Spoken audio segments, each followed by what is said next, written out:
আচার্যদেব প্রাণপুরুষ, ইস্কন জগতে যিনি শ্রীল প্রভুপাদ নামে পরিচিত, এসি ভক্তি বেদান্ত স্বামী গোস্বামী ঠাকুরের পাদ পদ্ম বন্দনা করি। অবশেষে তাঁরই বিশেষ কৃপাপাত্র আজকের যার 79তম 76তম আবির্ভাব তিথি মহামহোৎসব রূপে ব্যাস পূজা প্রতিপালিত হচ্ছে, তাঁর চরণেও অসংখ্য অসংখ্য কোটি দণ্ডবাদ প্রণতি জানিয়ে উপস্থিত বৈষ্ণবীপাদগণ, ধামভূষণস্বরূপ ব্রহ্মচারী বৃন্দ,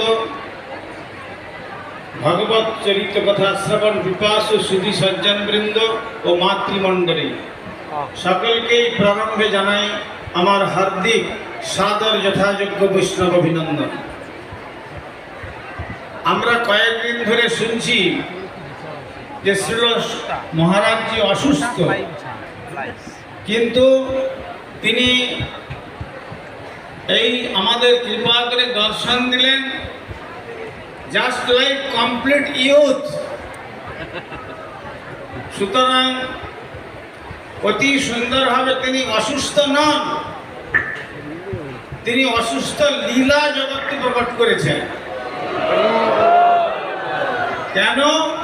তিনি নিজেই বলেছেন যে কে বলে আমি অসুস্থ, কিন্তু অসুস্থ লীলার মাধ্যমে আমাদের মতো বদ্ধজীবকে সেবার সুযোগ প্রদান করেছেন। যদি তার সেবায় আমরা ক্ষণকাল লাগতে পারি, তাহলে জানবেন যে আমাদের সকলের জন্য গৌর গোবিন্দের সেই গোলক বৃন্দাবন ধাম যাত্রার সুযোগ হয়ে গেল।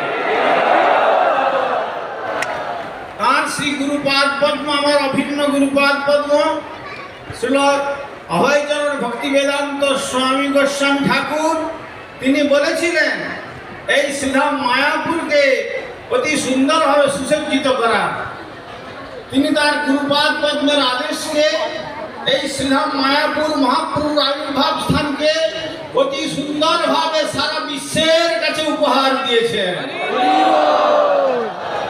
আজ সত্যি কথা বলতে কি, আপনারা জানেন আমাদের অভিন্ন গুরুবর্গ ভক্তিদয়িত মাধব গোস্বামী মহারাজ এবং ভক্তিরক্ষক শ্রীধরদেব গোস্বামী মহারাজের কাছে যখন উনি বিদেশ থেকে প্রচারে এসে বললেন যে আমি স্বরূপগঞ্জে আমার একটা ইস্কন মন্দির স্থাপন করব, তখন এরা বললেন যে দেখুন, আপনি যদি ইস্কন মন্দির স্বরূপগঞ্জে স্থাপন করেন তাহলে মহাপ্রভু আবির্ভাব স্থানটা অন্ধকার হয়ে যাবে। স্বরূপগঞ্জে আপনাকে মন্দির স্থাপন করতে দেওয়া যাবে না, আপনি সেটা মায়াপুরে আসুন।